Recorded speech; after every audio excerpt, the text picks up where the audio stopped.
Is that? Right there.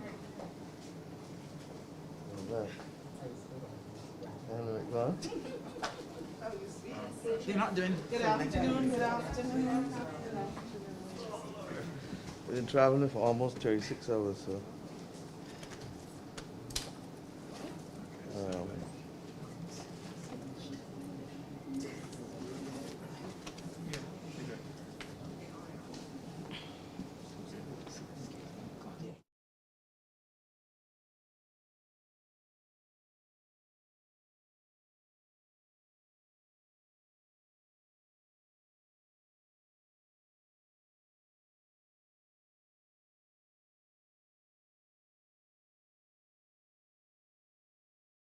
And what that does is to restrict the number of companies then who will want to have a presence in Barbados, or restrict the number of companies who will want to engage if we don't solve the correspondent banking problem. We were able then, and I spoke to Congresswoman Waters both at the summit as well as yesterday morning again after leaving Los Angeles, to agree and to have agreed that the congressional hearings will take place, we hope, in September, and we're just fine-tuning the dates so that we can bring greater awareness within the American financial sector to what is happening to the Caribbean. We also then thereafter had a visit from the House Democracy Partnership with Congresswoman Barbara Lee, who is the chair of the subcommittee in the Appropriations Committee of State and Foreign basically all non-military appropriations, and therefore absolutely critical to our interests and concerns going forward. And that, since she was here, she was engaging with the White House and President Biden on a number of things. And quite frankly, Congresswoman Waters and Congresswoman Lee and others have become our strong interlocutors and advocates on these matters of critical importance to Caribbean development. You have heard me say all too many times that Barbados and Bahamas cannot borrow from the World Bank to be able to finance our climate-related actions that we need to do. And therefore, we've been carrying this battle. We were able, in this meeting, with the President Joe Biden, and Vice President Kamala Harris, and I want to publicly thank them again for meeting with heads of government of the Caribbean. We had, I think, over 9 heads of government, 10 heads of government there, and foreign ministers for those who weren't there, predominantly. And we were able to agree not only on the launch of the Caribbean Partnership for Climate Action, to address climate action, which they will call CPAC. What is it? Let me get the acronym right. No, PAC 2030. And that will be the vehicle through which we will work to be able to move issues as it relates to climate. But we were very clear to the President and Vice President that that alone, as an initiative of theirs, could not satisfy, and that what we need now is immediate engagement on a number of issues. 1, food security. 2, energy security. And 3, finance generally, for the reasons that I just pointed out to you, where countries are excluded from being able to borrow because of national income, per capita income. So you have the absurdity that China, which is regarded as a low-income country, can borrow from the World Bank, but Barbados and Bahamas, which are upper middle-income countries, cannot borrow from the World Bank. Now, nothing can express our vulnerability closer, or more acutely, I should say, than what I expressed to them. As Minister of Education, I was busy dealing with qualitative reforms. How are we going to improve curriculum? How are we going to improve teacher training? How are we going to do all of those things? But ever cognizant that if a hurricane hit us, that within 24 hours we would move from qualitative reforms to a question of basic access to school places. Because if the schools get blown down, where are you going to send school children? Simple as that. And therefore, our vulnerability is such that we are always 24 hours away. Those people who went through Hurricane Elsa last year, those people, and we were lucky that Elsa moved over us in less than 2 hours. If Elsa did what Dorian did in the Bahamas and sat on us for 48 hours, Papa Yo, we would be having a completely different conversation now. But what is sad is that because of the climate crisis, because of the failure of countries across the world to take action, that is our ever-present reality. I always get nervous to make anything, commitments in August and September, because I know that any time all of them can be shut down. If something happening here, where you think I can be? Back here. You understand? So that is living on the edge. And think in your own personal life what kind of state you would be in if you living on the edge all the time and you don't know when something will happen to you all the time. You know, you got a heart problem and you know you can get a heart attack because somebody raised your blood pressure and got your head confused. That's the kind of talk that I'm talking about, and that real talk that we had with President Biden. And in my view, President Biden was the glue that kept this thing together. He appreciated the concerns, and in spite of the fact that the United States is engaged clearly in a number of other global issues, and I want to make the point, as I said, we have 3 global crises hitting us at once. Any one is sufficient to take us out. Any one. 67% of the region we anticipate now, we expect, are experiencing moderate or severe food insecurity. What I mean, that they ain't sure where the next meal coming from, or that they have to literally manage it very carefully and tightly, so that when we talk in Barbados, it's not simply about Barbados alone. This is a global problem. That's why we went with the President of Ghana and we're working so hard on the Agro-Investment Forum. And in fact, food security was not on the agenda. It was when I was in Ghana at the Agro-Investment Forum in discussions with the White House, we kept saying, we want food security on. The Caribbean is who places food security on the agenda. Secondly, with relation to energy security, reality is Trinidad has potentially excess capacity, but there are issues that we need to work out with a carve-out for other entities in order for that excess capacity to be brought. Why do we need energy security? My friends, the first 4 months of this year, we spent over $455 million in fuel. This is a country that is accustomed spending $230 million in the last 4 years, with the exception of last year. Last year was an aberration because of we shut down the country from the 31st of December. When we started opening it up in April, what happened? The volcano erupted, and they say that the gods conspire with us. So that the first 4 months of the year, basically Bajans were not moving. So last year was 167 or so. But every year before that, the 3 years before that, it was around 220, 230 million.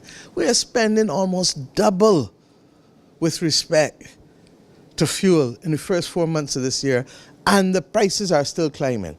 Now, as you know, in the budget, I capped the taxes that could come from fuel, and we've already shielded the country from just under $10 million of additional costs.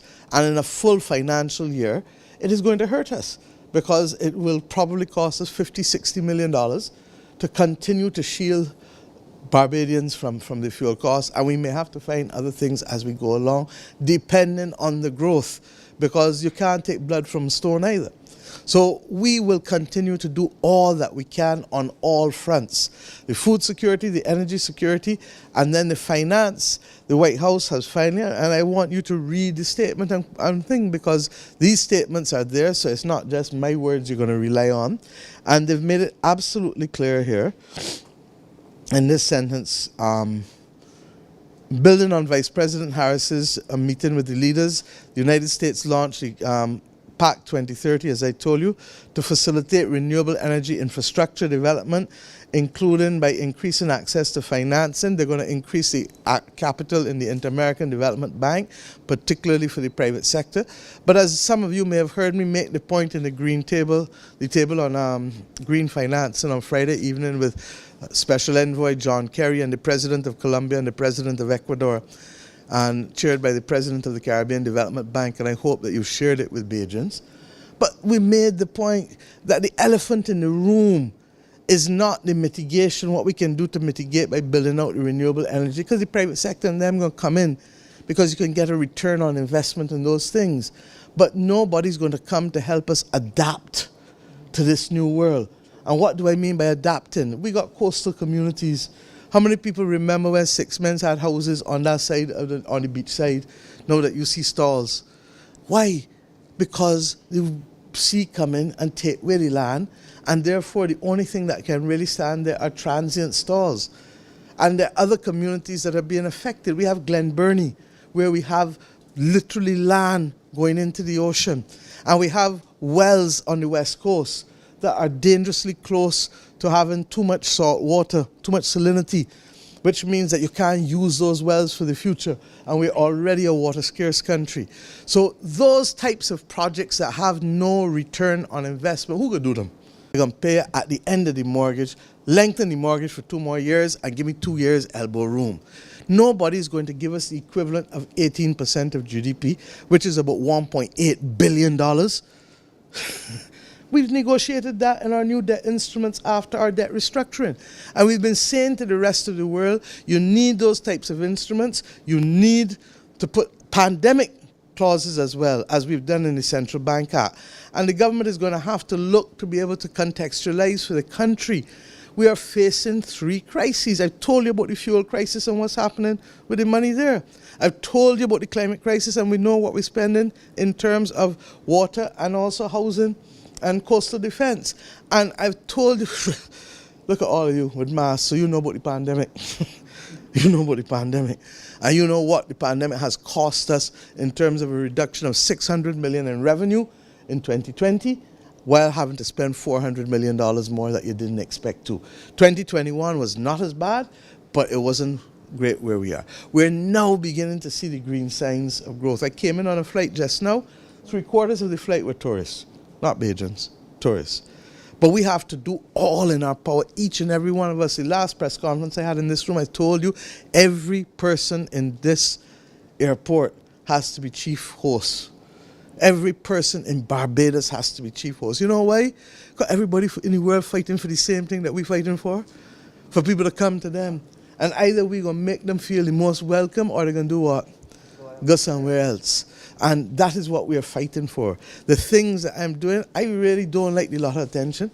But the truth is that I know that if I don't push above and push up our hand above the rest, we can get lost along the way, even in terms of simple things. You heard me say Light and Power had difficulty, still having difficulty getting access to batteries. I met with Prime Minister Trudeau, and we've agreed to work together on a range of matters, separate from the fact that we co-chair the Sustainable Development Goals advocacy globally. But they understand that he too is suffering from the same problem, because there's a shortage of materials necessary to make the electric cars. There's a shortage of materials necessary to make the batteries. And that's what's killing the world, because you need the lithium. Okay? And in addition to that, we met with them also and said, look, it's the Caribbean that said, we feel that we can anchor our security in food. And you heard me say 6 and 12-week crops. People eat 6 and 12-week crops, they only got to wait on 6-month and 9-month crops. Let's do that. And we need to be able to deal with fertilizer, which is a function of energy. Fertilizer comes from what? Ammonia, natural gas, the gases. Okay? Not natural gas, but the gases. So these are the things that we are working on. In addition, yesterday, I left Los Angeles early yesterday morning and went to San Francisco to go to Oakland to meet with Congresswoman Barbara Lee again. As I told you, they are in charge in the U.S. government. You can't only deal with the executive, you've got to deal with Congress. Straight talk. And therefore, we will have to continue to make our case. I spoke on the phone with Congresswoman Waters on a range of matters beyond the correspondent banking as well. And then we had other meetings to be able to look at creating opportunities for Barbadians, particularly in technology, etc. In the same way that in New York, we met with the hospital that we have been dealing with, and who put us a proposal. A number of our doctors have trained there, Northwell Hospital. They manage over 23 hospitals, I think, in New York. And we recognize that there are synergies, including efficiencies in procuring together so that we can have better costs on drugs, pharmaceuticals, I should say, going forward, and other supplies. Why? Because with cost of living increases, you've got to find every possible way to be able to reduce it. I think that the country has heard, or will hear Dr. Greenidge talking about the fact that you can't get around this level of inflation in the world just by jacking up prices and wages, because you're going to put yourself in a virtual cycle. And what is needed, and why I'm going to be talking to Bajans just as I talk with you during the pandemic, because this is a similar crisis, you got to have behavior modification. You got to change how you do things. If you was accustomed going to town in your one in a car all the time, see who else going to town from your district and at least agree that you're all going to share. You might lose a half hour there or a half hour there, but you're saving money in your pocket to be able to help you do the other things you have to do. If you can grow and your grocery bill gone up by 20% or 10% and you're spending an extra $20 or $40 or $50 when the week come, backyard, Roy will tell you he got one of the nicest gardens I know as a backyard garden. I got a green thumb. I ain't got none. I ain't got no green thumb. But I still grow a little something every now and again. You understand? And all of us can. And that's why I've asked the Ministry of Agriculture to put the videos out there to be able to show people how to do these things. Okay, you've seen what we've been doing with Guyana and what we're working towards. We want to introduce aquaculture as well. And we want to make sure that we can remove all the obstacles to get affordable food here. But we need people to take their own individual action. If you're accustomed going out and buying Kentucky and Chevette all the time, not that I got anything wrong with them, but sometimes you got now to prepare a little lunch for yourself and carry it to work. I don't buy lunch every day. I just get lunch sent for me every day. Not only that, it's better for you. It's better for you so that you're not eating things that you don't know about and you're holding back down the calories.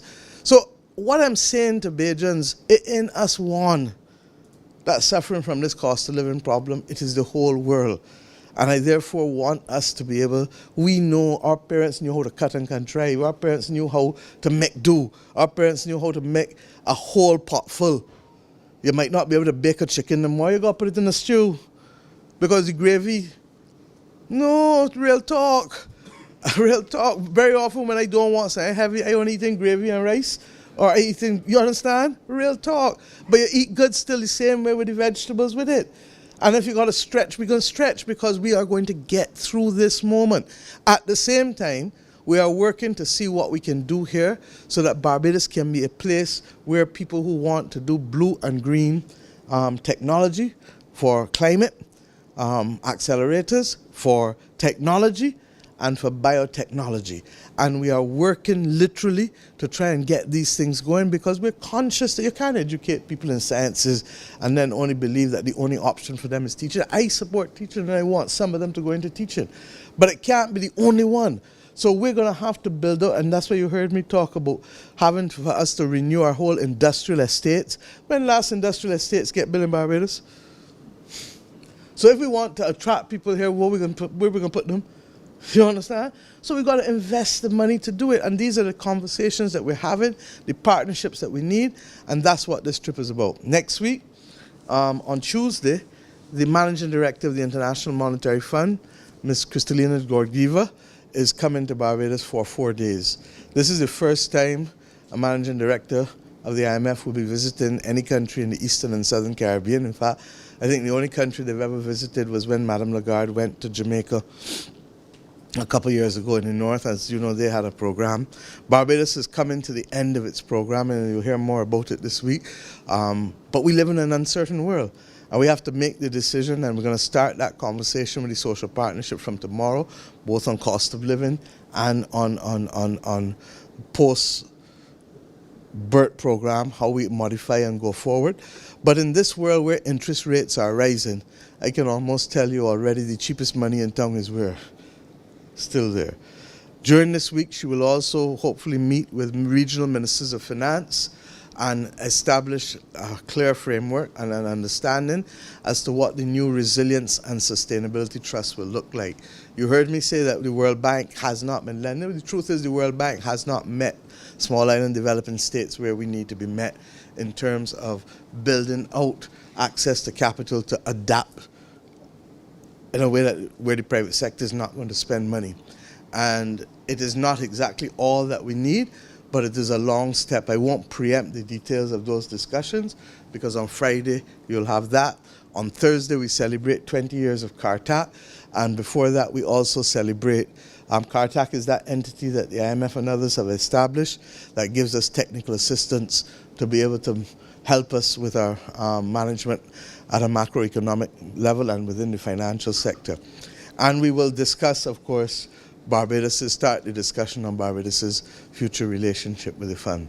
And then, as I said, on Sunday, I would much rather not have to go again, but we have to go to the Commonwealth. We go first to Nairobi for 1 day, literally, to be able to commission the Barbados Embassy there, and then CARICOM and Barbados space.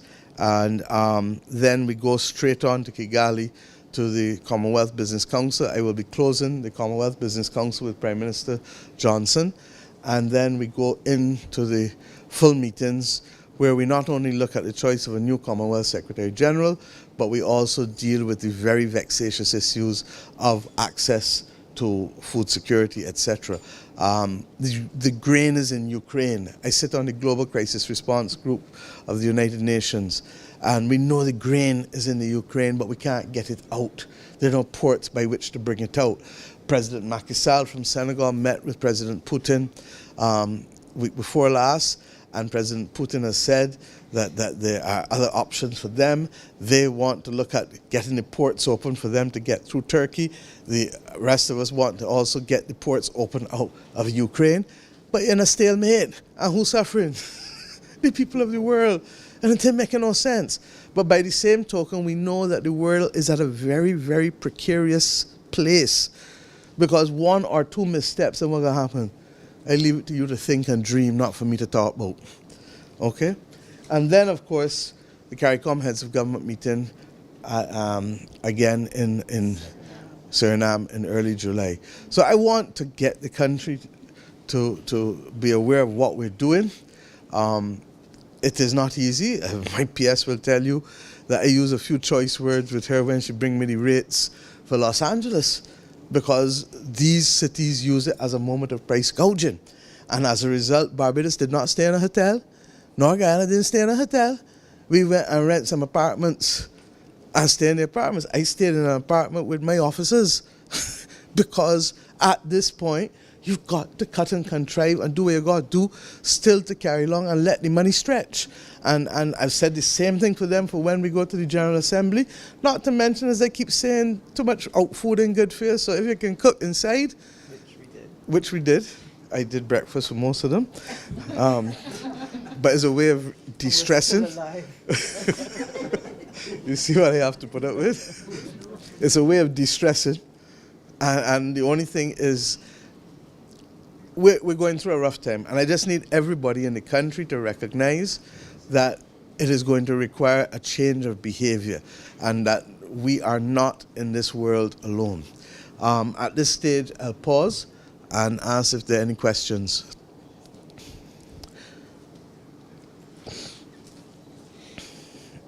Anything? Okay, good You have a mic, Wendy, so that, and I'm conscious that we're on live, so that this mic here, I'm not sure the other mics are needed. Okay. Prime Minister Wendy Burke, CBC News. In light of the Conference of the Americas, you spoke to the fact that President Biden was most helpful to us. But this is one country, yes, with a lot of clout, but still one country. What do you see the prospects, given the outcome of these meetings, as well as the PAC 2030. what do you see within, say, the next 6 months happening